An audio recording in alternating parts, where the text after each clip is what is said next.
Okay, Chevra. I want to make sure that we started. Hey, Chevra. So, Be'ezras Hashem, we're here again with the Light of the Infinite Festival.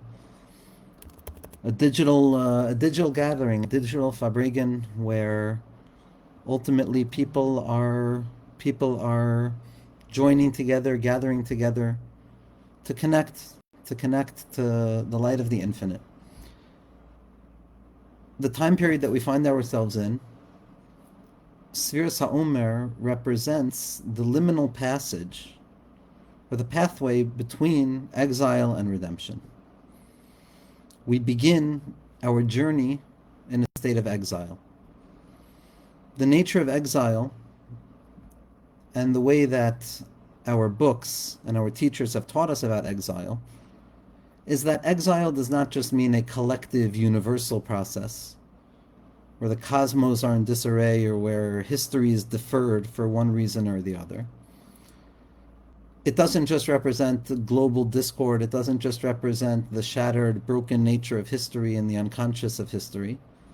It means all of those things, but it also means an inner exile, a state of exile from the ideal form of self, a descent into the territory of the tyranny of the should, or always feeling that we should be better than we are, but never quite knowing how to get back to where we would like to get to.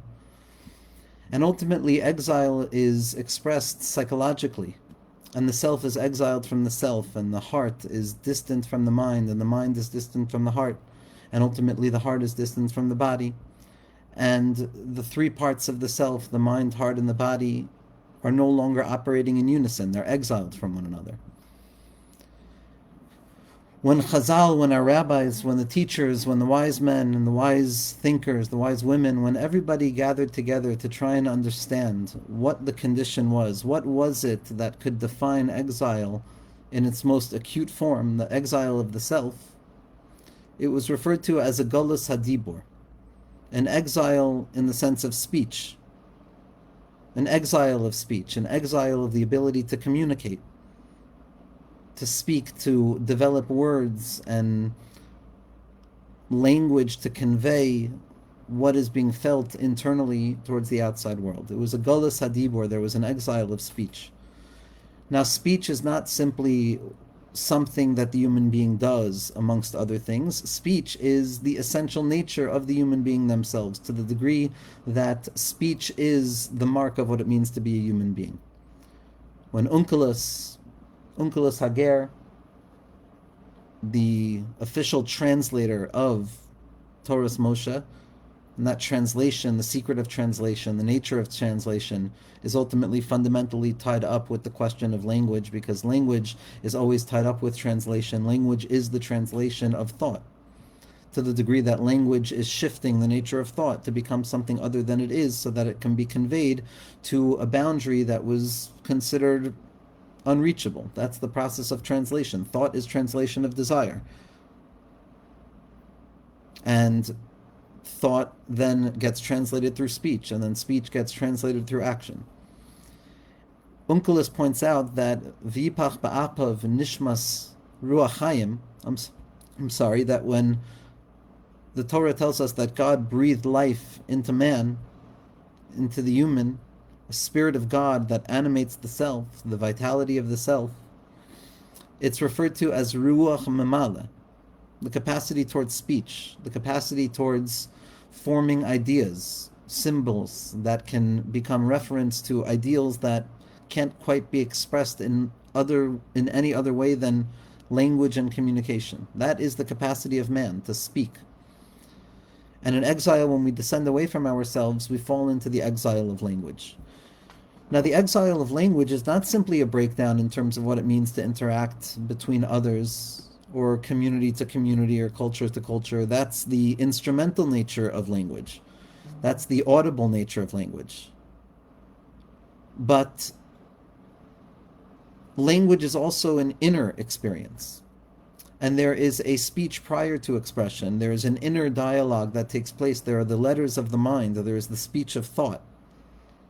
And that also falls into exile. Dibur is the vehicle that enables one level to reach a level below it while still maintaining the content of the higher level.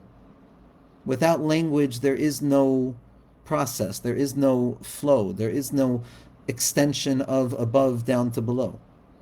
And so the inner language is the language of the capacity to translate my thinking into my feeling, which then can reflect itself naturally in my kind of liminal body, which is prior to action. An alignment of the self where desire infuses the will, and the will directs itself towards the wisdom of Chokhmah, and then the wisdom of Chokhmah disintegrates through the left brain of Bina, which holds the wholeness of the original ideal of Chokhmah very delicately at once, while revealing the hidden possibility of the source of differentiation within Chachma, which is the secret of the Lamed Beis Nesivos Chachma, which then extend down to the territory of Bina, the Lev Mavin, the emotional center of the mind, as is so beautifully described in affective neuroscience, how emotional existence is also fundamentally rooted in the mind. I've been thinking lately about how Malachim, when we think of Malachim Yitzavlecha, can also be understood as neurotransmitters. That the neurotransmitters of the mind also act like the Malachim of the mind. Ratza v'shov, back and forth, sending, receiving.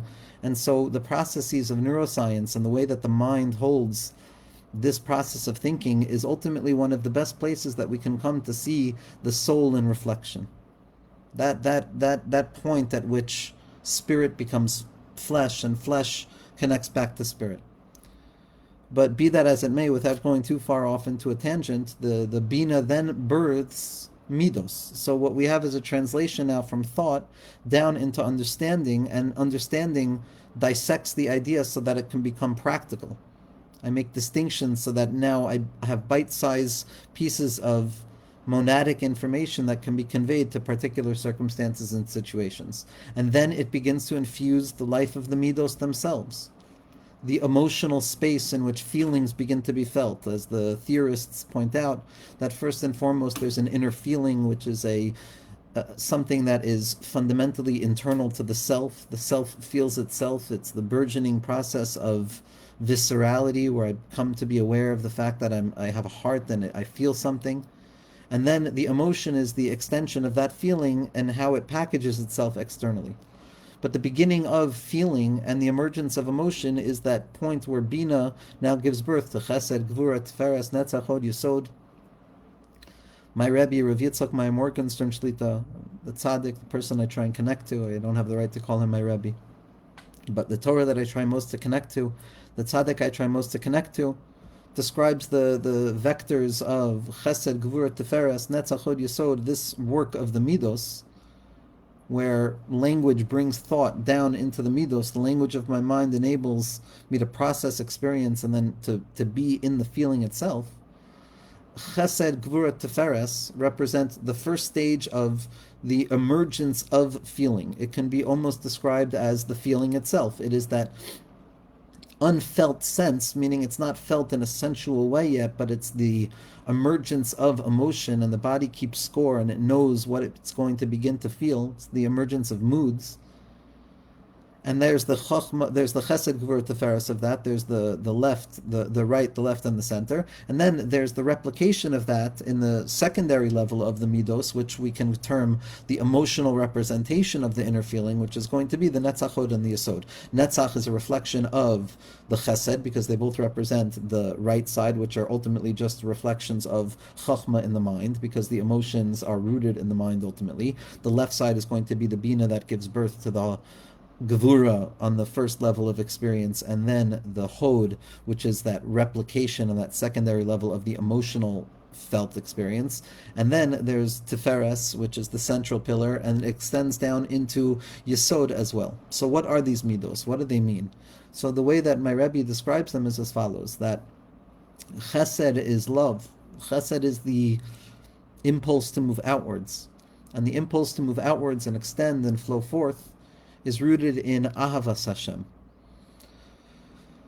a burning knowledge that the only place that a person is going to find comfort is when they burn forth with desire to the thing that they desire most. when they burn forth to HaKadosh Baruch Hu, when a person comes to a place that there's nothing that is going to provide me the comfort that imagination and love can theoretically conjure up, other than the love that I have towards HaKadosh Baruch Hu, the love that I have towards the infinite, the love that I have towards this coming to terms with the fact that I'm not separate from the infinite. I'm part and parcel of the infinite flow, which is ultimately unified. And coming to terms with that unity is coming to find love, ahava. Ahava is the gematria of Echad. This was Echad Haya Avraham. Avram was intoxicated with the love of unity. There was searching for more and more unity. And ultimately, the reason that Avram was so prepared for this was because he understood that he would never reach it. Ahava very often remains unrequited. And even in healthy relationships, there's a certain element of what desire and love wants that this world does not offer. As the pasuk in Shir Hashirim so poignantly, painfully, beautifully, lovingly paints the ultimate condition of what it means to be a human being in love with something, in love with HaKadosh Baruch Hu, as Franz Rosenzweig really used as the heart of the Star of Redemption, which was really his grappling with the secret of Shir Hashirim as the center and the pulsating heart of Nishmas Yisrael.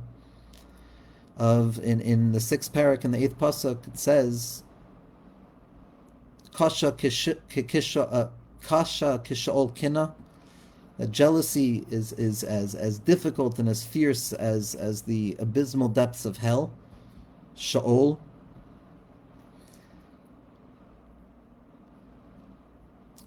Az kemaves ahava, love is as fierce as death. Rishpeha rishpe shall have eska, the flames and the cords of love are the emergence of the flaming expression of HaKadosh Baruch Hu. He aza kamaves ahava. Ahava is please don't go, I'll eat you up, I love you so. It's a desire to be unified, to enter back into that place. That's ahavas Hashem. And again, microdosing that on normal levels in positive commandments and moments of joy and faith and affirmation and smiling at the other. All of the elements of self that are contained within the territory of ahavas Hashem. That's chesed.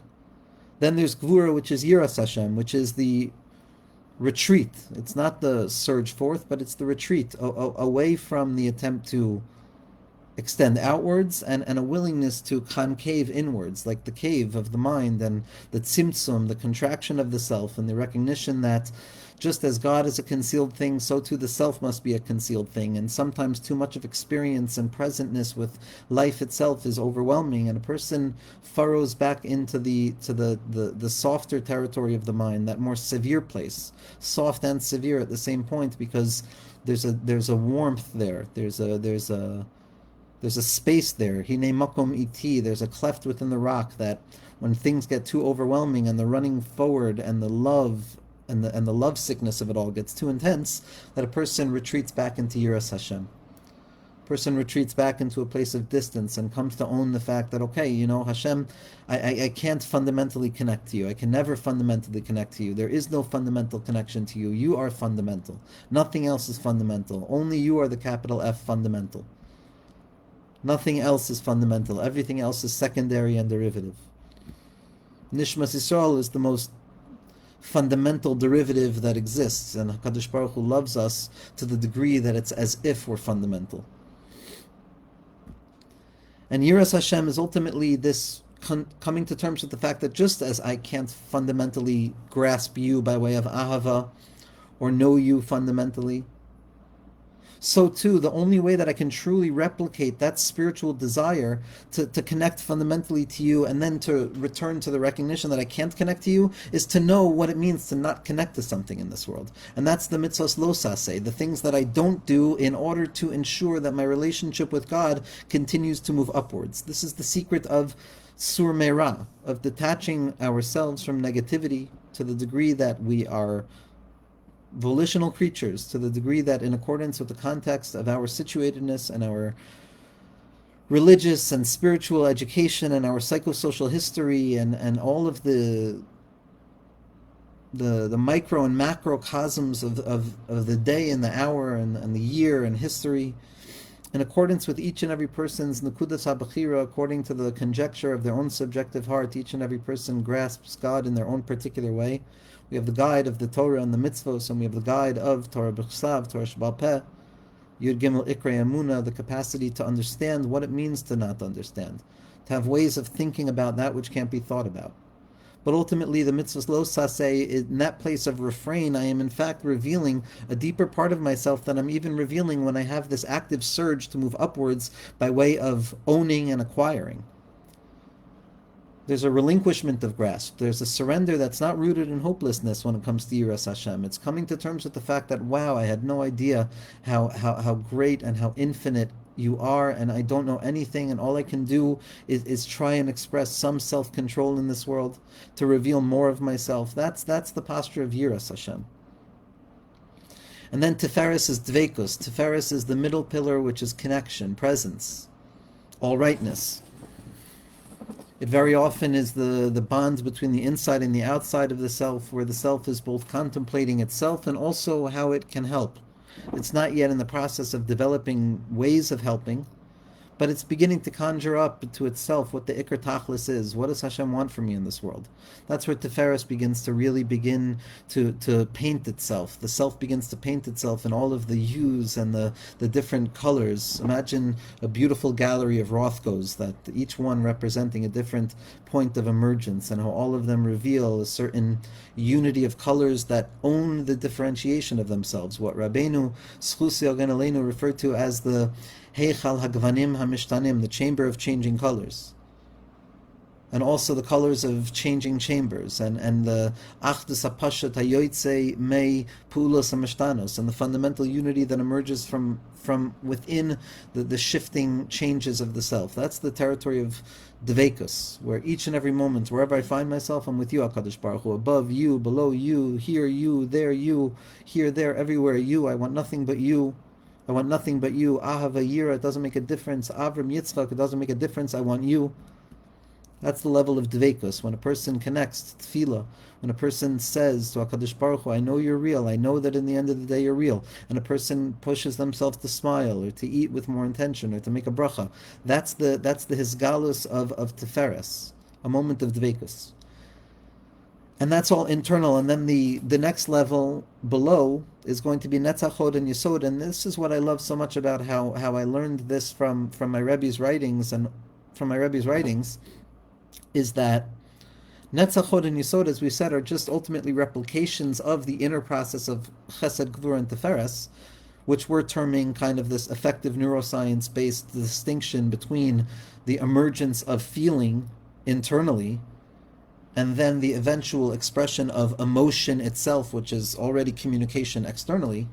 Is that Netzach, Hod, and Yesod are ultimately the replication. They're the exact doubling of Chesed, Gvura, and Tiferes, except that Netzach is the memory of love, Hod is the memory of fear, and Yesod is the memory of Dveikus. Memory, this ancient thing, this constant attempt to lay claim to experience, yet never being able to grab it in its fleetingness, but to always live with this ancient memory that's me'atik yoimin, netzach and hod and yesod, even though they're the lowest and they're the most externalization of that which is inner, that we know from Pnimius all over, that which is lower is ultimately reflective of that which is higher. And this tselem of the self, this emergent kind of tselem, this inner self that we have the ability to work on and to draw God into and to refine, and which is ultimately the center point of the purpose of reality, where we encounter the Eitz Hadas Tov V'Ra of all of the six sides of things, and the Chesed, Gvura, Tiferes, Netzach, Hod, Yesod of it all. But to remember love, to remember fear, and to remember connection. Meaning to say, to take the loss into equation at the very outset of the game, and then we're not surprised by the loss.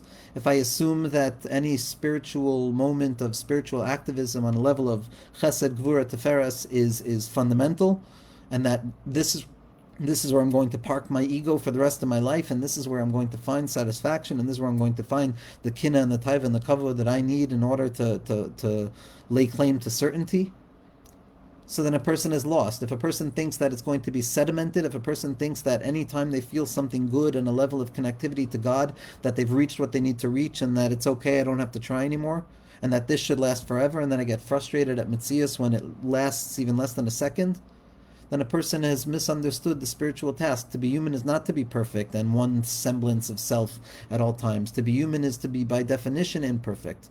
Hein ba'avin chalalti, the mere fact that I exist is in and of itself already the ikar chet, which is from a language of chisaron. The most fundamental truth that we're here to remember over and over and over and over and over and over every moment that we come back to consciousness is kedushasi l'malim mikdushasechem, that Hashem's holiness is fundamentally transcendent to my capacity to ever even begin to grasp. Ein aruch l'cha, ein aruch l'cha. We don't know anything. We don't know anything, we don't know anything, we don't know anything other than Choy Katoiv Lahitiv. That's what we know. God created existence for the goodness of it. Why? Because it exists. It exists, and therefore it must be good. That's all that we can affirm. And so the notion that I'm going to live my Chesed, Gvura, Tiferes, my Ahava, Yira, or Dveikus, and say, okay, I've completed it, and now I can, pretend that I know this, or that I have any idea of what I'm doing. So then a person has already made a mistake. The fact of the matter is that we're always going to fall from Chesed, Gvura, and Tiferes, because the fall from Chesed and Gvura, Tiferes can be on one level look like a Yerida and a Shvira and a Tzimtzum and a descent from heaven into hell, because every higher level is considered as heaven, Klape the lower level, which could be considered as hell, in by way of abstraction. And so ultimately there's a descent, there's Yerida from that, feeling and that experience. But then we find that no, it's okay to remember. To remember those feelings is also part of the spiritual experience. Netzach, Hod, and Yesod, perhaps the most fundamental parts of what the self is, the extension outwards of that which is hidden within us. The edge of consciousness that expresses itself within the foot of the body. The unfolding and undulating, never not revealing itself light of the neshama as it extends above by way of Mesiras Nefesh for faith to reveal itself in the secret of Ani Nahar HaMitaher Mikol HaKtamim, Chidush Kamoni Lo Haya Me'olam. Like Rabbi Nachman said, the self is a perpetual process of revolution and imagining the self and reimagining. And so the fact that I descend into Netzach, Hod, and Yesod, and I have forgotten what love was, and I had forgotten what fear was, and I had forgotten what connection was, the memory of those experiences is in and of itself the experience of it, and that is the beginning of the process of revelation. To realize that, okay, I don't have to feel anything. I can do it even when I don't feel anything. If I was stuck on a level of Chesed and Gvura Tiferes and I thought those were dependencies where I had to feel love and I had to feel fear and I had to feel connection in order to function in a relationship, in life, in a job, in a relationship to spirituality, to something that I'm working hard at. If I thought that the relationship was dependent on the felt sense of experience on the level of Chesed, Gvura, and Tiferes, then that's an Ahava Shatali B'davar. The love that is dependent on something is the level of Chesed and Gvura and Tiferes. But that's dependent, and if the cause of that love departs, then the love departs as well, and it's not essential. It's secondary, it's derivative, it's consequential. It's rooted in something non-essential. The level of Netzach, Hod, and Yesod, the memory of love, the memory of fear, and the memory of connection is the most halic place to encounter God because it's unfelt. I don't feel it. It's so halic, I feel nothing. It's so holy, it feels like nothing. Because in that place of Mesiras Nefesh where I extend myself and I push myself to be present even though I don't want to be, to stop the mind even though I don't want to stop the mind, in whatever area that we're looking to impart some element of healthy self-control in our lives, these ideas can be extrapolated. But it's always Odio Ter Tov, Odio Ter Tov, Odio Ter Tov. The territory of Netzach, Hod, and Yesod is it's the mind of the body. It's the unfelt part that becomes the base of the body, becomes the base of Malchus. If Malchus was a direct result of Chesed, Gvura, and Tiferes, then the body would be on fire. The body would be an animal. The body is an animal, but it's different because there's this Netzach, Hod, and Yesod that separates it. It separates by way of calming down the need to feel something fundamentally and to be authentic and to be real and to be able to have, the self-authentication and the blockchain authentication of that this is real and this is provable and this is fundamental and this will not go away ever. That feeling is real. We know it. We learned it from Max. Please don't go. I'll eat you up. I love you so. We learned it from Shlomo Malka Mashiach, Ki Aza Kamaves Ahava. We learned it from Chazal when they said, how do you know that you get an extra shul on Shabbos? Vayinafash. Kevan Sheshabas Vay of the Nefesh. We know that we get a Neshama Yisera because on Shabbos, we're already aware of the fact that we're going to lose it. And by dint of the fact that on Motzei Shabbos, when we lose the soul that we felt so strong with, at the outset, we're already in a state of precipitory anxiety about the eventual loss. That point of consciousness is how Chazal prove that we do receive an extra soul. That need to have something which by definition comes with the fear of not having that thing. But then we come into a place of Netzach Hod and Yisod, and that's our generation. We're trying so hard to feel. Everybody's trying so hard to feel something in any technological way that it can bring about a sense of feeling. And again, each and every person in every ounce of their effort to illuminate their soul and to try and survive for one more moment with faith in this world, it's a Kiddush Hashem She'ein Kamohu, and the tzaddikim are going to be amazed by our generation. Moshe Rabbeinu, Chazal say, couldn't look at our generation. He put his head in the sand when he saw our generation, so to speak. Because that part of himself he couldn't see. He couldn't see his legs. Baal Shem Tov wanted to come to Eretz Yisrael, and the Orach Chaim said, if you can see my legs in the dream, then you can come. The secret is Mashiach seeing his legs. We're the legs of Mashiach, and the legs are unfeeling. Sometimes the legs are forced to be unfeeling, to tolerate the not felt process of it.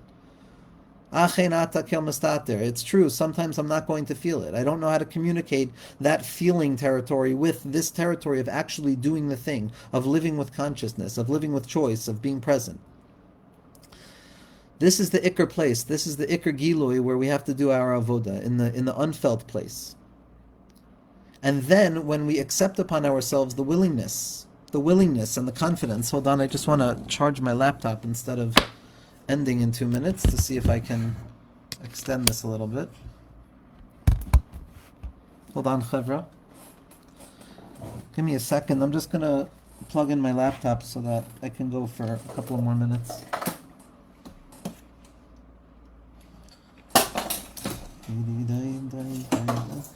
Okay, it seems not. Now I lost all the chargers. So we'll kind of end up at this point. When we accept the breakdown of communication, which is the exile of the self, where the mind is no longer communicating with the heart, and the heart feels like it's not communicating with the body, in that unfelt territory of the mind of the body, which is Netzach Hod and Yisod, the beginning of the emergence of the inside towards the outside, which are reflected in the legs themselves, which represent the innermost desire of where a person wants to go to, those dancing feet that have not yet been revealed, the legless beggar of Rabbeinu's tale, of the Sheva HaBatlarim. We're the generation of the legless beggar. We are the legless beggar. There were poems written by Maskilim in Auschwitz, not Maskilim Kazohar HaRakia, I should say. Stars of the Rakia, Mazirim Kazohar HaRakia in Auschwitz, who were writing poems saying, Rabbeinu Shalom, send the legless beggar, send the beggar who knows how to dance. Send the secret of how to dance in the air. Send the secret of how to walk without ground, how to live without stability. Because to be a Yid is to be suspended in the air, as Rav Tzadok HaKohen tells us. To be a Yid is to be suspended in the air, to learn how to have 1 foot on the ground, 1 foot off the ground, 1 foot on the ground, 1 foot off the ground. Never one or the other, always in a state of being or remembering what it was like to be, and balancing the chagat and the nahi of it all. And ultimately, if we can only put 1 foot on the ground at once, we have to learn how to dance very quickly. That's what dancing looks like. Dancing is when a person doesn't have 2 feet on the ground at once. The legless beggar is the person who's going to teach us, Mashiach Tzidkenu is going to teach us how to dance while walking very calmly, while strolling. Ataya limahim began Eden, to allow the legs to rest. But when the legs accept the message, when the legs come to realize that, wait a second, there's been a breakdown of communication here. I was in a state of gullus. The legs were not receiving the inner voice of the mind and the heart. And when the legs wake themselves up from their slumber, and they continue to walk even though they don't feel anything, at that point the language begins to ascend from the legs back up to the head. In the secret of the somersault, in the secret of Yitzchak Avinu leaving Gan Eden after the Akedah, and Rivka Imenu seeing him and falling off her donkey. Why? Falling off her camel. Why? Falling off her camel. Her camel. Gam aleh, gam zulatova, gam. Why did she fall off? She fell off because Yitzchak Avinu was walking out of Gan Eden doing a handstand, with his feet in the air and his head on the ground, says the Balei Tosfos. This is the secret of the Nahapolchu, the somersaults that were done in the Simchas Beis HaShoeva, the dancing that illuminated the sky, that there was a woman in Yerushalayim who could be Mavayer Chitin, who could clarify the 22 letters. And what was David Malka Mashiach doing at that point? He was in the basement of the Beis HaMikdash. When everyone was dancing upstairs, he was dancing on the abyss. He was saying Shir Malos. And all of the water of the Mayim Tachtonim and all of the Tzimtzum and concealment was saying, okay, David, you want to reveal everything? You want to reveal everything? We're going to inundate the world. Mayim b'mayim. And David HaMelech says, oh no, I brought the depths up too much. And he says another 15 Shir Malos and they go down. And it's only once he learns the secret of the Kal V'chomer, that if you can erase the name of HaKadosh Baruch Hu to bring Shalom bein ish le'ishta in the process of a sota, then Kal V'chomer you can throw Hashem's name into the abyss in order to make Shalom between the Mayim Elyonim and the Mayim Tachtonim, as the Gemara in Sukkah says. And at that point, everything calmed down. That was David HaMelech's dance. Michal Bashol sees David HaMelech dancing like this, and she says, you're dancing like one of the empty ones, because Shaul is very private. Shaul is very private. And David HaMelech says, you haven't seen anything yet. There's nothing to reveal. There could be nothing empty. The legs are pure revelation. It is what it is. It's the secret of Kacha Yasel Ish Asher Melech Hafetz Bikaro. Kacha. This is what it is. The ground. Eretz Yisrael Mamish. Eretz Yisrael Mamish. Eretz Yisrael Mamish. The ground of experience. The Afar de Manakula. To be a Yid, to live with the technologies of mitzvos, to live with the technologies of mind that are available to us. And at that point, when the language of the legs begin to ascend and the dance begins, so then the language of the legs go back to the heart and it goes back to the mind. And that's when Geula comes. Geula comes when the body is communicating with itself again. And that's the process of Sefirat HaOmer. We're in the process of putting the body back together, where the communication of the self is beginning again. And then ultimately, when the inner process is ready, so then we reach a Matan Torah. Matan Torah is a hint at Geula. Be'ezras Hashem, we should be Zoicha to the festival of the infinite light, Be'ezras Hashem. Thank you so much to Erez for everything that he does for the world. Mamish, thank you.